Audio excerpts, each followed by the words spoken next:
Hi, everyone. This is Tracy Fenton, founder of World Blue and the World Blue Academy, and welcome to the Freedom at Work podcast.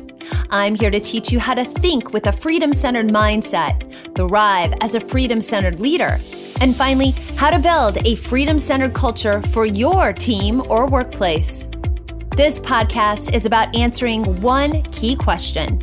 How can you, as a leader, use freedom rather than fear to unleash the full potential of individuals, teams, and organizations in order to achieve breakthrough results and change the world for the better? If you want to explore the answers, then you're in the right place. Let's get started. Today, we're going to explore what is the number one role of a CEO. I know many leaders out there who are really struggling to know what their number one role is as a CEO when you have so many competing demands and responsibilities. In fact, over the weekend, a good friend of mine flew into town and we were talking about this very issue. He's about to take over a $100 million manufacturing company, and he's struggling to know what his main role should be. There are so many demands on his plate and so many issues to deal with each day, he doesn't even know where to start. As a busy CEO myself, I understand. Maybe you feel the same way, unclear about what your key role should be day in and day out. In the past, the role of the CEO was to be the jerk who cracked the whip so that people got stuff done and shareholders were happy. Over the years, our thinking has evolved, however, to the role of the CEO being more about being a visionary, a coach, a teacher, a servant leader. And while all these roles are very important, in my experience of over 20 years of working with top leaders and brands all over the world, there is really just one singular role of a CEO that I believe tops them all. But here's the problem. The lack of clarity about your number one role as a CEO, manager, or leader of a team or department means that you don't always know how to prioritize all your responsibilities and demands. And even then, on top of all that, because you don't know what your chief role is, you can't even gauge if you're succeeding or not. Now, there are mountains of books out there that will tell you that the role of a CEO is functional, tactical, or strategic. Or it's also to be a coach, teacher, servant leader, or a visionary, and I'm not disagreeing with any of those responsibilities. However, none of those daily responsibilities gets at the absolute root thing that you must do as a CEO to truly build a high-performing, high-growth, and high-energy workplace culture. And until you know the number one thing you must do, you simply cannot successfully prioritize any of your other responsibilities. Additionally, if you don't do this number one thing, everything else, that launch of the new product line, that new digital marketing strategy you've been working on for months, that major client you've been courting, even that new wonder kid hire, they're all going to fail. So, what is the number one role of today's CEO? Your number one role is to be an environmentalist. That's right. Your number one role is to be an environmentalist. Now, what do I mean by this? What I mean is that before you can be a visionary, a teacher, a coach, or the one who raises millions of dollars for that next phase of growth, before any of that can happen successfully, your number one role is to intentionally and consistently create an environment of freedom rather than fear throughout your organization. There is so much fear polluting the mental atmosphere of our organizations and our world today. I know this because of the thousands of employees we've worked with all over the world who have told my team and me consistently about how much fear they feel at work. And all you have to do is turn on the news to hear story after story of leaders all over the world in all industries, creating environments of toxic and dehumanizing fear and dysfunction. Fear can take many forms, and it is often very subtle because most of the time we are either completely out of touch with the fact that we are in fear, or we've found a way to pretend we just don't feel it. Fear at work can look like many things for your employees and colleagues. It can look like fear about the future of the company, fear about finances, fear about the future of their job, fear about what's happening in your industry, fear about if their manager will be in a good mood today or not, fear of failure, fear of what their colleagues will think of them, fear of not being good enough, fear about if they will have to work yet another weekend and miss yet another one of their kids' games. You get the idea. And here's the problem with fear. All the brain research tells us that when we are in a state of fear, the peripheries of our brain actually shut down and we get tunnel vision. We get in a kind of brain fog. And when we are in that state, it's proven that we tend to make more short-sighted, bad decisions because we simply don't see the whole picture as clearly as we would if we weren't functioning in fear. Just imagine your colleagues and employees and all the fear going on in their heads that you don't even know about, and the impact it's having on their performance, their productivity, their levels of creativity, and the way they lead and manage others. As a CEO or top leader, I believe that you have a moral and ethical responsibility to create an environment of freedom rather than fear. You have an ability to either whip people up or cool them down. You have an ability to either plant seeds of worry and doubt or plant seeds of success and victory. You have an ability to hold your employees small and at a level of mediocrity. Or you have an ability to help your colleagues rise to a higher standard within themselves. As a CEO or top leader, you have to ask yourself critical questions like these. Are my actions creating fear or mitigating fear for our employees? Is this information I'm sharing or not sharing creating fear or mitigating fear for our employees? Is the way I'm communicating or not communicating creating fear or mitigating fear for our employees? Is the strategic direction we're taking creating fear or mitigating fear for our employees? Are our policies and procedures creating fear or mitigating fear for our employees? And is the way we treat people here creating fear or mitigating fear? It may be hard to look in the mirror, but that's where you've got to start. As a CEO myself, I'm constantly thinking about the words I use, the tone I set, and the choices I make, and if they are cultivating an environment of uncertainty, doubt, and fear, or a mental atmosphere of freedom, success, and possibility. Let me give you an example of what I mean about creating fear in the workplace. Recently, I was talking with a client of ours named John, who is a top executive of a publicly traded company. He told me that every 2 weeks, they have an executive team meeting with their CEO, and it's awful. So horrible, in fact, they've created a secret code system to help each other cope. When the meeting begins, everything always starts off fine. And then, inevitably, someone on the team has to share a piece of news that the CEO doesn't like. And he starts to get mad. And so John and all of his colleagues will message each other the word vain, because the first thing that starts to happen when the CEO begins to get mad is that the vein on the side of his head starts to pop out and pulse. And then, as things inevitably start to escalate, they message each other the word red, because his face will literally start to turn red. And finally, the last stage is when they have to message each other 3 letters, ACP, which stands for assume the crash position. Yeah, they literally have this phrase because the CEO will start chucking chairs at people, verbally abusing them, and create a complete environment of fear. John told me that after the meeting is over, they all walk out completely demoralized. The fallout lasts for weeks until the cycle is repeated yet again in the next meeting. John told me he spends days afterwards consoling and comforting his colleagues. Productivity drops, morale plummets, people stop caring. And just imagine the impact all this fear has on employees' relationships at home. Let me give you another example of leaders creating toxic environments of fear at work.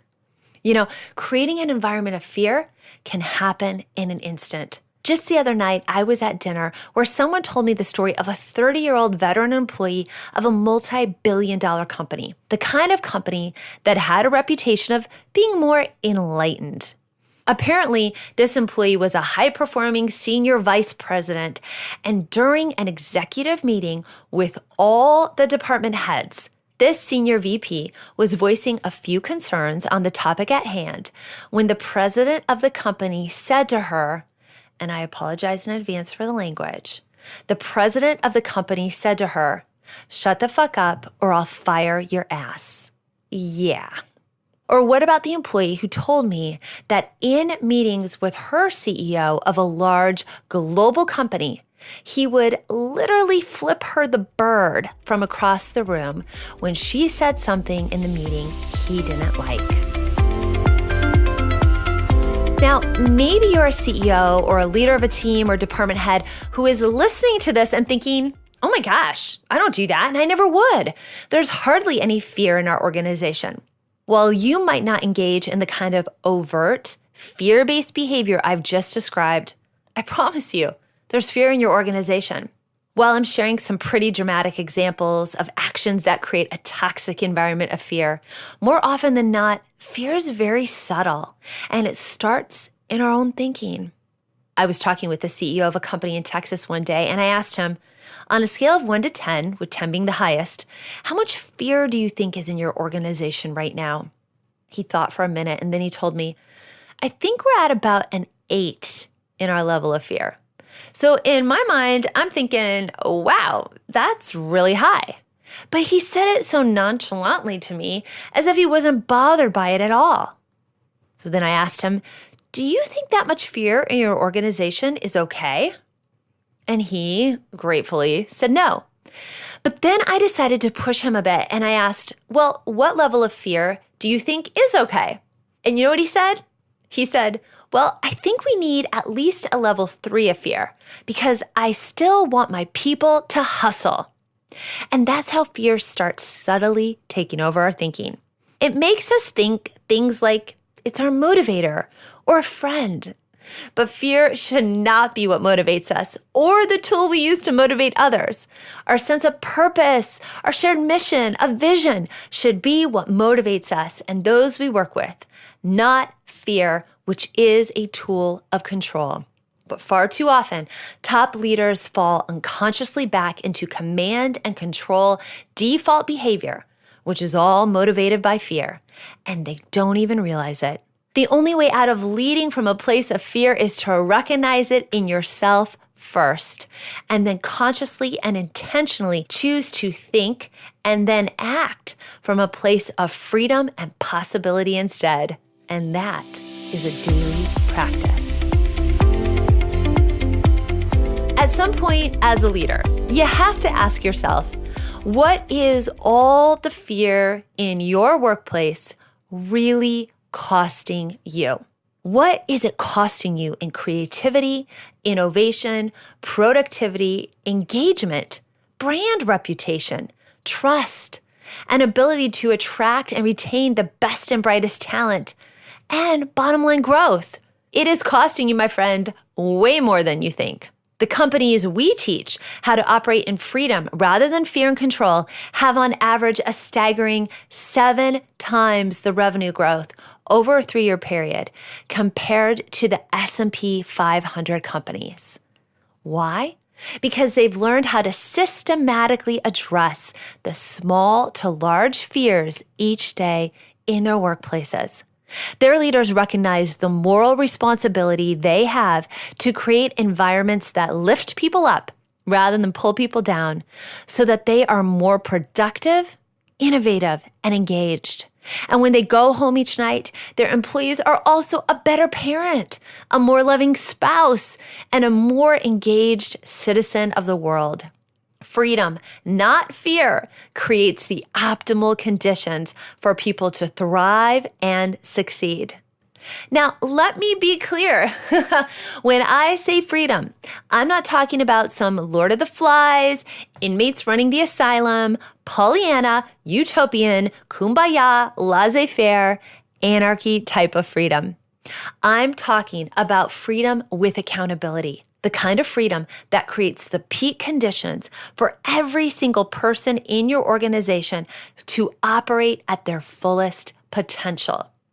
That's the number one role of a CEO, to create these environments so that everyone can prosper. When I was 15, I got my first job, which was working at a greenhouse in my home state of Iowa.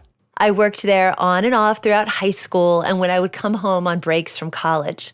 And all those years of working at a greenhouse taught me some powerful lessons about creating environments. For example, the temperature had to be just right for all the variety of plants to grow and flourish. Too much heat, and they would fry. Too cold, and they wouldn't blossom. The plants had to be watered every day, sometimes multiple times a day. But too much water would drown them, and not enough water would mean that they would shrivel up and die. Weeds and dead leaves and flowers had to be pulled out to make way for new growth. Every day was about tending to the macro and micro things that made the environment inside the greenhouse just right so that every plant could come to full bloom. And that's your number one job as a CEO or top leader, to intentionally and consistently create an environment where all of your employees can thrive in freedom rather than fear and control. My friend John's CEO certainly wasn't creating those environmental conditions, and neither was the CEO who flipped his colleague the bird regularly in meetings, or the one who completely stripped his high-performing colleague of her dignity in front of others.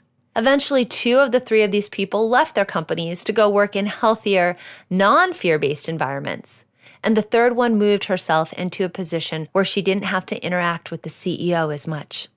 I believe it is your number one job and your number one moral and ethical responsibility as a CEO or top leader to create and maintain a mental, physical, and spiritual environment of freedom, not fear, in the workplace, and to recognize the transformational impact this freedom-centered environment has on your employees' performance and your bottom line, on their health and well-being, and on the way they show up in the world.